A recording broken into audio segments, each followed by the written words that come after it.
নমস্কার বন্ধুরা, আমি সন্দীপ। আশা করি আমার সমস্ত বন্ধুবান্ধব, আমার সমস্ত দাদা দিদিরা আসন্ন SLST 3-র জন্য সাবজেক্টে খুব ভালোভাবে পড়াশুনো করছে।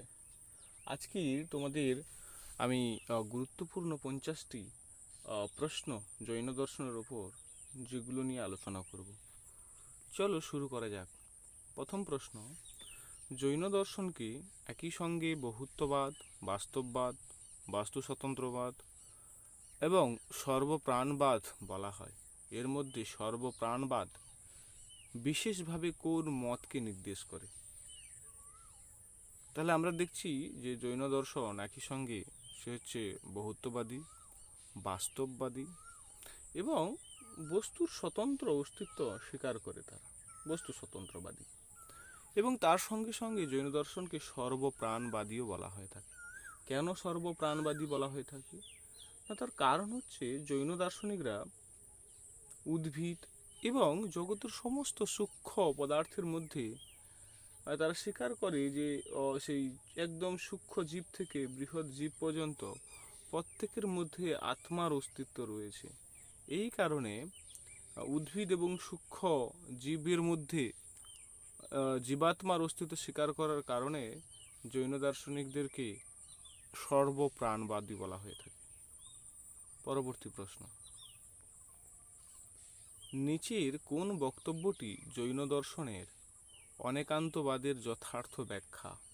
অনেকান্তবাদের যথার্থ ব্যাখ্যা জৈন অনেকান্তবাদ অনুসারে বলা হয়, বস্তু অনন্ত ধর্ম বিশিষ্ট, কিন্তু সেই বস্তুর অনন্ত ধর্ম আমরা জানতে পারি না।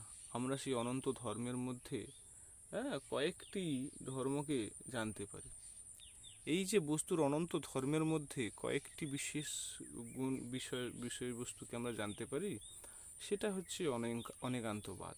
তাহলে অনেকান্তবাদ অনুসারে বস্তুর যে যথার্থ জ্ঞান বা পূর্ণ জ্ঞান আমাদের সম্ভব নয়, এবং আমাদের বস্তুর যে আংশিক জ্ঞানটি হয়ে থাকে সেই জ্ঞানটাও কিন্তু আপেক্ষিক। জৈনদের এই যে মতবাদ, এই মতবাদটাই হলো অনেকান্তবাদের যথার্থ ব্যাখ্যা। তাহলে অপশান বি হলো সঠিক উত্তর। পরবর্তী প্রশ্ন: নিচের কোনটি দ্রব্যার্থিক নয়ের অন্তর্ভুক্ত নয়? দ্রব্যার্থিক নয়ের অন্তর্ভুক্ত নয়। নয় দেখবে যে 9 প্রকার, তার মধ্যে এখানে দেখবে নৈগম নয়, সংগ্রহ নয়, ব্যবহার নয়, রুজুসূত্র নয়। তাহলে যেটা রুজুসূত্র নয় সেটা হচ্ছে দ্রব্যার্থিক নয় থেকে আলাদা, অর্থাৎ সেটা দ্রব্যার্থিক নয় থেকে ভিন্ন। এরপরের প্রশ্ন রয়েছে, জৈন দর্শন অনুসারে অনাস্তিকায় দ্রব্য কোনটি? দ্রব্য দু প্রকার, আস্তিকায় এবং অনাস্তিকায় দ্রব্য। কাল জৈনদের দার্শনিকদের মত অনুসারে অনাস্তিকায় দ্রব্য। পরবর্তী প্রশ্ন: নিচের কোন গ্রন্থ রচয়িতা যুগলটি সঠিক নয়? কোনটা সঠিক নয় বলতে হবে। উমার স্বামীর তত্ত্বার্থধিগম সূত্র ঠিক, নেমিচন্দ্রের দ্রব্য সংগ্রহ এটাও ঠিক, আর সিদ্ধসেন দিবাকরের প্রমাণ মীমাংসা এটা ভুল। প্রমাণ মীমাংসা সিদ্ধসেন দিবাকরের নয়। মল্লী সেনের হচ্ছে সাদাসাদ মঞ্জুরি, এটা ঠিক। তাহলে যথার্থ উত্তর হলো অপশন সি। পরবর্তী প্রশ্ন: জৈনমতে প্রত্যক্ষ জ্ঞানের 4টি স্তরের সঠিক ক্রম কোনটি? প্রত্যক্ষ জ্ঞানের 4টি স্তর কোনটা জানো তো?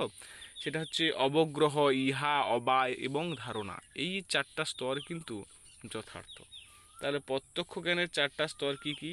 না, অবগ্রহ, ইহা, অবায় এবং ধারণা। এটা হলো প্রত্যক্ষ জ্ঞানের সঠিক ক্রম। পরবর্তী প্রশ্ন: নিচের কোনটি কেবলজ্ঞানের বৈশিষ্ট্য? কেবলজ্ঞানের বৈশিষ্ট্য কোনটি জিজ্ঞাসা করছি।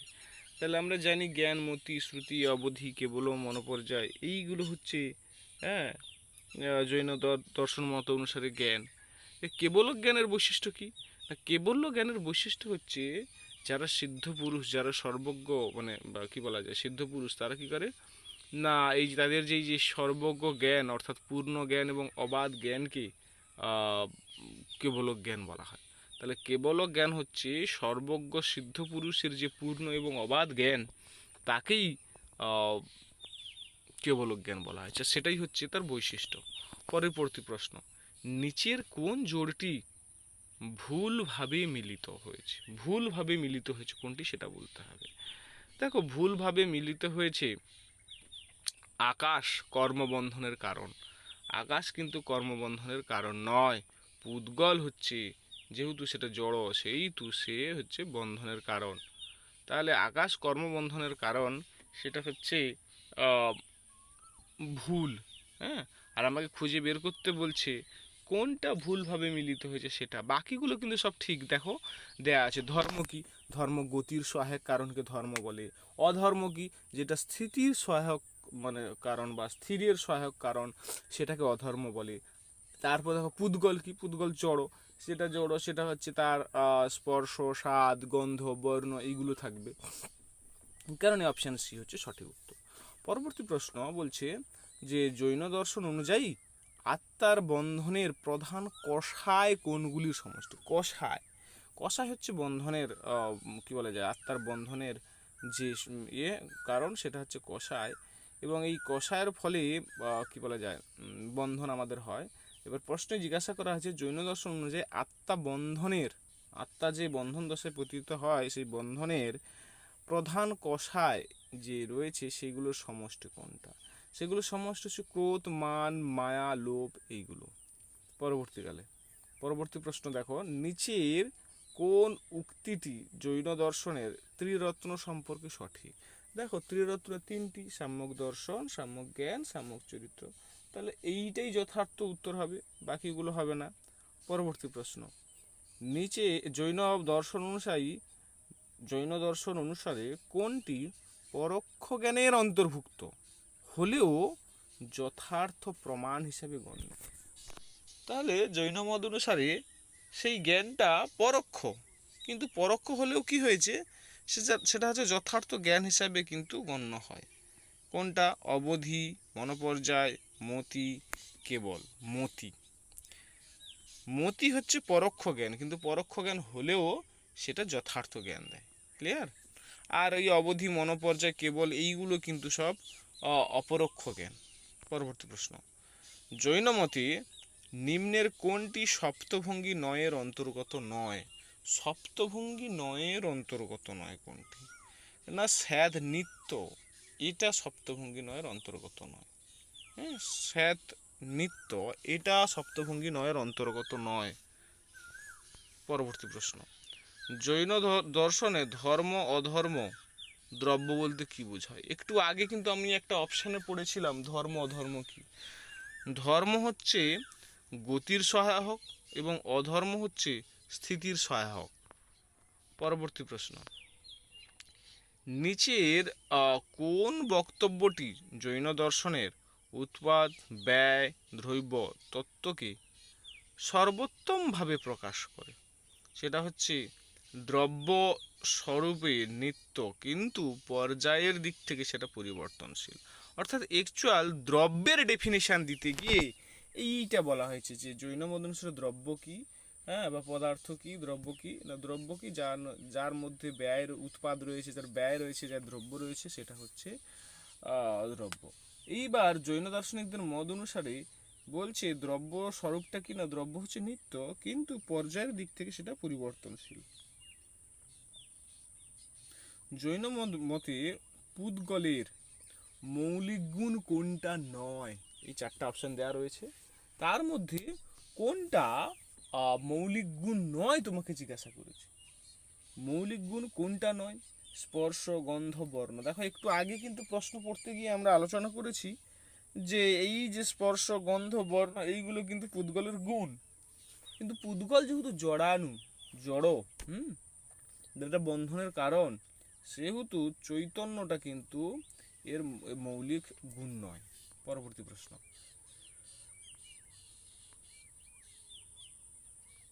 নিচের কোন কর্মটি আত্মার জ্ঞানকে আবৃত করে? আত্মার জ্ঞানকে আবৃত করে। জ্ঞানাবরণীয় কর্ম। কর্ম কিন্তু বিভিন্ন প্রকার হয়, জ্ঞানাবরণীয় কর্ম, মোহনীয় কর্ম, বেদনীয় কর্ম, আয়ুষ্মান কর্ম, গোত্র কর্ম। তো এই যে কর্মগুলো হয় তার মধ্যে যেটা জ্ঞানাবরণীয় কর্ম সেটা কি করে না আত্মার জ্ঞানকে আবৃত করে। পরবর্তী প্রশ্ন, জৈন দর্শন অনুযায়ী আশ্রব বলতে কি বোঝায়? আশ্রব, আশ্রব আর কিছু নয়, এই যে কর্মপুদ্গল যে আত্মায় প্রবেশ করে সেটাকে আশ্রব বলছে। কর্মপুদ্গলের আত্মায় প্রবেশ কি বলা হয় কি না আশ্রব। এরপরে পরবর্তী প্রশ্ন হলো, নিম্নের কোনটি মহাবীর প্রবর্তিত নতুন ব্রত? মানে মহাবীর ব্রত তো 5 প্রকার, হ্যাঁ, কি অহিংসা, সত্য, অস্ত্র, অপরিগ্রহ, ব্রহ্মচর্য। তো এই যে 5 প্রকার ব্রত, এই 5 প্রকার ব্রতর মধ্যে কোনটা মহাবীর প্রবর্তন নতুন ব্রত এবং যা পার্শ্বনাথের 4 ব্রতর সঙ্গে যুক্ত হয়? তাহলে আমরা দেখছি যে পার্শ্বনাথ স্বীকার করছে 4 প্রকার ব্রত, কিন্তু মহাবীর তার সঙ্গে আরেকটা ব্রত যুক্ত করে 5 প্রকার মহাব্রতর কথা বলছে। তাহলে এই মহাবীর যে ব্রতটা প্রবর্তন করেছে বা যুক্ত করেছে পার্শ্বনাথের ব্রতর সঙ্গে, সেটা কোনটা? ব্রহ্মচর্য। পরবর্তী প্রশ্ন, নিচের কোন জোড়টি সঠিকভাবে মিলিত হচ্ছে? কোনটা সঠিকভাবে মিলছে তোমাকে বলতে হবে। না, হেমচন্দ্রের প্রমাণ মীমাংসা এটা মিলছে, তাহলে এটা সঠিক, আর বাকি যে অপশানগুলো দেওয়া আছে সেইগুলো হচ্ছে ভুল দেওয়া আছে। পরবর্তী প্রশ্ন, নিম্নের কোন বিবৃতিটি সঠিক? নিচের কোন বিবৃতিটা সঠিক তোমাকে বলতে হবে। বলছে জৈন দর্শন একমাত্র প্রত্যক্ষ প্রমাণ স্বীকার করে, এটা ভুল কথা। তারপরে জৈন দর্শন বেদের প্রামাণ্য স্বীকার করে, এটাও ভুল কথা। আমাকে ঠিকটা খুঁজে বের করতে হবে। জৈন দর্শনে মুক্ত আত্মা সিদ্ধশিলায় অবস্থান করে, এটা সঠিক। তারপরে দেখো বলছে জৈন দর্শন সৃষ্টিকর্তা ঈশ্বরই মোক্ষ প্রদান করে। তাহলে 3টি অপশান দেখে বোঝা যাচ্ছে যে এইগুলো ঠিক নয়, শুধু অপশান সি সঠিক উত্তর। পরবর্তী প্রশ্ন, নিচের কোন বিবৃতিগুলি সঠিক তোমাকে বলতে হবে। কোন বিবৃতিগুলি সঠিক তোমাকে বলতে হবে। বলছে জৈনরা শতপ্রামাণ্যবাদী, একদম ঠিক। আত্মা স্বপ্রকাশ, এটাও ঠিক। জ্ঞান আত্মার আগন্তুক ধর্ম, এটা ঠিক নয়, কারণ জ্ঞান আত্মার আগন্তুক ধর্ম এটা ন্যায় দার্শনিকরা বলে। তাহলে 1 আর 2 ঠিক, তাহলে অপশন বি সঠিক উত্তর। পরবর্তী প্রশ্ন, জৈন মতে নয় বলতে কি বোঝায়? জৈন মতে নয় বলতে বোঝায় আংশিক বা একপক্ষিক বা একদিকের জ্ঞান। নয় মানে আংশিক জ্ঞান। পরবর্তী প্রশ্ন, নিচের কোন পর্যার্থিক নয়ের অন্তর্ভুক্ত নয়? নিচের কোনটি দ্রব্যার্থিক নয়, পর্যায়ার্থিক নয়, তাহলে কোনটা পর্যায়ার্থিক ন্যায়ের অন্তর্গত নয়? না, ব্যবহার নয় হচ্ছে পর্যায়ার্থিক ন্যায়ের অন্তর্গত নয়। পরবর্তী প্রশ্ন, জৈন মতে আত্মার স্বরূপগত ধর্ম কোনটি নয়? জৈন মতে আত্মার স্বরূপগত ধর্ম নয় যেটা, সেটা হলো অনন্ত দুঃখ। আত্মা হলো অনন্ত দুঃখ, এটা কিন্তু আত্মার স্বরূপ ধর্ম নয়। পরবর্তী প্রশ্ন, নিচের কোন বক্তব্যটি জৈন দর্শনের কর্মতত্ত্বের সঙ্গে অসঙ্গতিপূর্ণ? অসঙ্গত কর্মতত্ত্বের সঙ্গে। না, কর্ম কেবল মানসিক অবস্থা, এর কোনো পুদ্গলগত ভিত্তি নেই, এইটা হচ্ছে অসঙ্গত। কর্ম কেবল মানসিক অবস্থা, এর কোনো পুদ্গলগত ভিত্তি নেই, এইটা হচ্ছে কি না অসঙ্গত। পরবর্তী প্রশ্ন, ভাববন্ধন বলতে জৈন দর্শনে কি বোঝায়? জৈন দর্শনে ভাববন্ধন বলতে বোঝায় রাগ দেশজাত মানসিক বা আত্মিক বন্ধনকে ভাববন্ধন বলা হয়। পরবর্তী প্রশ্ন, জৈন মতে সংবর কি, সেটা জিজ্ঞাসা করছে। দেখো, জৈন মতে সংবর হলো নতুন কর্মের যে প্রবেশ, আত্মা যে নতুন কর্মটা প্রবেশ করছে সেই প্রবেশ দ্বারটাকে বা সেই প্রবেশটাকে রোধ করাটাকে বলা হয় সংবর। পরবর্তী প্রশ্ন, নিচের কোন জোড়টি ভুল তোমাকে সেটা বলতে হবে। না, এখানে যেটা দেওয়া আছে দেখো, আশ্রব কর্মের প্রবেশ, সংবর না কর্ম প্রবেশ রোধ করে দেওয়া, নির্জরা না পূর্বের যে কর্মগুলো রয়েছে তোমার মধ্যে সেটাকে বিনাশ করা, আর মোক্ষ কি এখানে বলছে দেখো নতুন কর্মের সৃষ্টি। তাহলে এটা ভুল, আমাকে ভুলটা খুঁজে বের করতে বলছে। পরবর্তী প্রশ্ন, জৈন দর্শনে মুক্ত জীব সম্পর্কে কোন বক্তব্যটি সঠিক? মুক্ত জীব সম্পর্কে কোনটা সঠিক? না, যে মুক্ত জীব হবে সে লোকাকাশের, আকাশ দুটা, লোকাকাশ অলোকাকাশ, এবার এই লোকাকাশের সর্বোচ্চ অংশে সিদ্ধ শিলায় অবস্থান করবে। পরবর্তী প্রশ্ন, নিচের কোন বিবৃতিটি জৈন দর্শনের মূল নৈতিক আদর্শকে সর্বাধিক যথার্থভাবে প্রকাশ করে? না অহিংসা, আত্মসংযম, কর্মক্ষয় ও ত্রিরত্নের অনুশীলনের মাধ্যমে মোক্ষ লাভ হয়। এই স্টেটমেন্টটা, মানে এইটা যে বললাম, এটা হচ্ছে জৈন দর্শনের মূল নৈতিক আদর্শকে সর্বাধিকভাবে যথার্থভাবে প্রকাশ করে। পরবর্তী প্রশ্ন, নিম্নের কোন বিবৃতিটি বা বিবৃতিগুলি বিবেচনা করো, মানে এই নিম্নের যে বিবৃতিগুলি সেটাকে বিবেচনা করতে বলছে। তাহলে তিনটা স্টেটমেন্ট বা বিবৃতি দেওয়া আছে, সেটা কোনটা ঠিক তোমাকে বলতে হবে। বলছে জৈন দর্শনে বেদের প্রামাণ্য অস্বীকার করে। জৈন দর্শনে বেদের প্রামাণ্য অস্বীকার করে। হ্যাঁ, জৈন দ্বারা এত নাস্তিক, তারা বেদের প্রামাণ্য স্বীকার করে না। তারপরে জৈন দর্শন সৃষ্টিকর্তা ঈশ্বরকে স্বীকার করে। জৈনরা কি ঈশ্বরকে স্বীকার করে? না, স্বীকার করে না। জৈন দর্শন বহুত্ববাদী। হ্যাঁ, জৈন দর্শন বহুত্ববাদী। তাহলে 1 আর 3 এইটা ঠিক হচ্ছে। পরবর্তী প্রশ্ন, জৈন দর্শনে অপরোক্ষ জ্ঞানের অন্তর্ভুক্ত কোনগুলি? অপরোক্ষ জ্ঞানের অন্তর্ভুক্ত কোনগুলি? না অবধি, মনোপর্যায়, কেবল। এটা আগেও আলোচনা করে দিয়েছি আমি। পরবর্তী প্রশ্ন, জৈন মতে লোকাকাশ সম্পর্কে কোন বক্তব্যটি সঠিক? লোকাকাশ সম্পর্কে কোন বক্তব্য সঠিক? না যেখানে জীব ও আজীব উভয় দ্রব্য থাকে সেটাকে লোকাকাশ বলে। হ্যাঁ, যেখানে জীব এবং আজীব উভয় দ্রব্য থাকে সেটা লোকাকাশ। পরবর্তী প্রশ্ন, নিচের কোনটি আস্তিকায় দ্রব্য নয়? নিচের কোনটি আস্তিকায় দ্রব্য নয়? কাল আস্তিকায় দ্রব্য নয়, এটা অনাস্তিকায় দ্রব্য। পরবর্তী প্রশ্ন, জৈন দর্শনে দ্রব্য বলতে কি বোঝায়? না জৈন দর্শনে দ্রব্য বলতে বোঝায় যা গুণ এবং পর্যায়ের মাধ্যমে নিজস্ব সত্তাকে বজায় রাখে, সেটা হচ্ছে দ্রব্য। পরবর্তী প্রশ্ন, নিচের কোন কর্মটি আত্মার দর্শন শক্তিকে আচ্ছন্ন করে? না সেটা হচ্ছে দর্শনাবর্ণীয় কর্ম। আগে ছিল জ্ঞানাবর্ণীয় কর্ম, আমরা পড়েছি। না সেটা জ্ঞানকে আবৃত করবে, আর যেটা দর্শন শক্তিকে বা দেখার শক্তিকে আচ্ছন্ন করবে সেটা হচ্ছে দর্শনাবর্ণীয় কর্ম। পরবর্তী প্রশ্ন, জৈন মতে ত্রস জীব কারা? না ত্রস জীব হচ্ছে বহু ইন্দ্রিয় বিশিষ্ট জীবকে ত্রস জীব বলছে।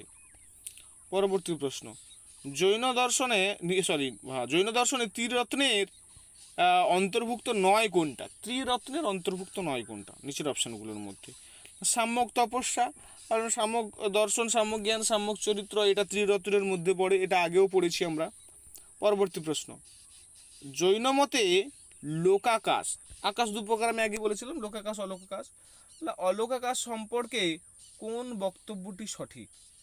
অলোকাশ সম্পর্কে যে বক্তব্যটি সঠিক সেটা হলো না অলোকাকাশ সেখানে কোনো দ্রব্য থাকে না। অলোকাশে সেখানে কোনো দ্রব্য থাকে না। এবার নিচের কোন উক্তিটি জৈন দর্শনের মূল ভাবধারার সঙ্গে সর্বাধিক সামঞ্জস্যপূর্ণ? নিচে যে উক্তিগুলো দেওয়া রয়েছে তার মধ্যে কোনটা জৈন দর্শনের মূল ভাবধারার সঙ্গে সর্বাধিক সঙ্গতিপূর্ণ বা সামঞ্জস্যপূর্ণ বলছে? না প্রত্যেক বস্তু অনন্ত ধর্মবিশিষ্ট, তাই প্রত্যেক ব্যক্তিকে নির্দিষ্ট দৃষ্টিকোণ থেকে সত্য, সম্পূর্ণ সত্য বা চরম সত্য বলে এরকম কিছু হয় না। হ্যাঁ, সেটা তারা স্বীকার করে না। বস্তু হচ্ছে আপেক্ষিক সত্য, সেটাই হচ্ছে তাদের কি বলা যায় জৈন দর্শনের যে ভাবধারা রয়েছে এই চারটার মধ্যে এইটাই হচ্ছে যথার্থ এবং সামঞ্জস্যপূর্ণ এটা। আর দেখো আর বাকি যেটা দেয়া আছে সেইগুলো কিন্তু সামঞ্জস্যপূর্ণ হচ্ছে না তাদের দর্শনের সঙ্গে। কেন বলো তো? বলছে দেখো সত্য এক, অপরিবর্তনশীল, হ্যাঁ তাই ভিন্ন মত সম্পূর্ণ মিথ্যে, এটা তো একদম যাবে না। তারপরে বলছে কোনো বস্তুকে একটি মাত্র দৃষ্টিকোণ থেকে সম্পূর্ণ জানা সম্ভব এটা বলছে। তারপর বলছে জগৎ সম্পূর্ণ মায়ামন, এইগুলো যাবে না, তাহলে অপশান সি সঠিক উত্তর। পরবর্তী প্রশ্ন বলছে নিম্নের কোন ক্রমে জৈন দর্শনের 5 প্রকার যথার্থ জ্ঞান, হ্যাঁ, বা প্রমাণ সাজানো হয়েছে। তাহলে এই যে তাদের যে যথার্থ জ্ঞানের ক্রমটা সেটা তোমাকে বলতে হবে। যথার্থ জ্ঞানের ক্রম কোনটা? না মতি, শ্রুতি, অবধি, মনোপর্যায় আর কেবল। কেবল জ্ঞান হচ্ছে একদম অন্তিম জ্ঞান, এবং যেটা যথার্থ জ্ঞান তাহলে কি মতি, শ্রুতি, অবধি, মনোপর্যায়, কেবল। পরবর্তী প্রশ্ন নিচের কোনটি সপ্তভঙ্গি নয়ের অন্তর্ভুক্ত বা অন্তর্গত নয়? সপ্তভঙ্গি নয়ের অন্তর্গত নয় কোনটা? এই প্রশ্নটা আগে ওরকম একটা প্রশ্ন হয়েছে না, স্যাদ নিত্য। তারপরে নিচের কোন জোড়টি সঠিকভাবে মিলিত হচ্ছে তোমাকে বলতে হবে। সঠিকভাবে মিলিত হচ্ছে মহাবীর ব্রহ্মচর্যকে পৃথক ব্রত হিসাবে সংযোজন করেন কে? মহাবীর।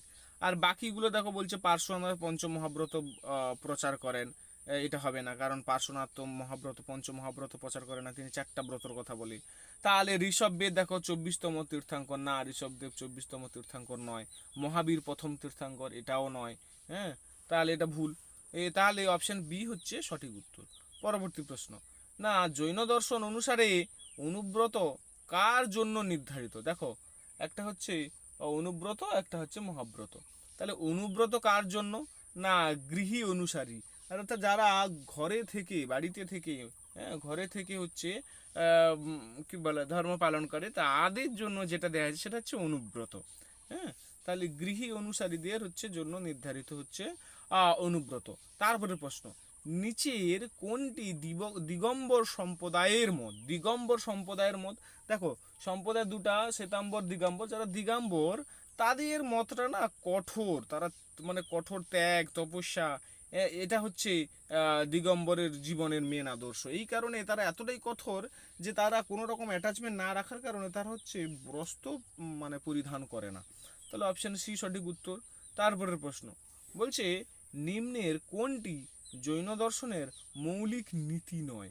কোনটা মৌলিক নীতি নয়? না বিবর্তনবাদ মৌলিক নীতি নয়। বাকি সবগুলো দেখো মৌলিক নীতি, অহিংসা তারা স্বীকার করে, অনেকান্তবাদ স্বীকার করে, স্যাদবাদ স্বীকার করে। তাহলে বিবর্তনবাদ এটা হচ্ছে তাদের মৌলিক নীতি নয়। পরবর্তী প্রশ্ন নিচের কোন বক্তব্যটি সঠিক? নিচের কোন বক্তব্যটি সঠিক বলছে দেখো অপশানগুলো কি দেওয়া আছে। জৈন দর্শনে একটি মাত্র আত্মা স্বীকৃত, না একটা আত্মা নয়, যতগুলো দেহ ততগুলো আত্মা।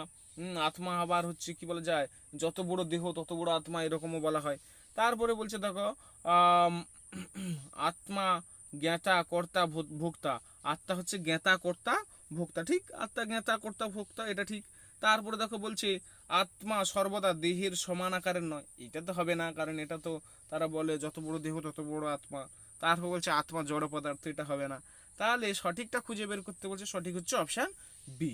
তারপরে প্রশ্ন জৈন দর্শনে পুদ্গল সম্পর্কে কোন বক্তব্যটি সঠিক?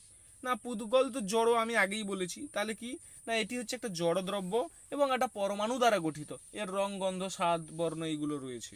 তারপরে না নিচের কোনটি জৈন দর্শনের মোক্ষ লাভের অপরিহার্য উপায়? তাহলে মোক্ষ লাভ করতে যেটা প্রয়োজন সেটা হচ্ছে ওই ত্রিরত্ন, সাম্যক দর্শন, সাম্যক জ্ঞান, সাম্যক চরিত্র, এটা হলে মুক্তি লাভ হয়। তারপরে নিচের কোন উক্তিটি জৈন দর্শনের সামগ্রিক দর্শনকে সবচেয়ে যথার্থভাবে প্রকাশ করে? না সেটা হচ্ছে বহু নিত্যদ্রব্য, নিত্যদ্রব্য বহু, হ্যাঁ, আবার আপেক্ষিক সত্য, অহিংসা ও আত্মসংযমের মাধ্যমে কর্মক্ষয় ঘটিয়ে কি হয় না মোক্ষ লাভ করা যায়। এইটা হচ্ছে তাদের তাদের যে সমগ্র দর্শন, সেই দর্শনকেই যথার্থভাবে প্রকাশ করে। এই গেল হচ্ছে অন্তিম প্রশ্ন। এবং টোটাল তোমাদের এই যে 50টি প্রশ্ন আমি আলোচনা করলাম, প্রশ্ন উত্তর, এগুলো অত্যন্ত গুরুত্বপূর্ণ, এবং প্রশ্নগুলো যদি তোমরা ঠিক করে আর উত্তরগুলো তোমরা জানো তাহলে তোমরা জৈন দর্শন থেকে আসা যে কোনো প্রশ্নের তোমরা যথার্থ উত্তর দিতে পারবে বলে আমি আশা করি।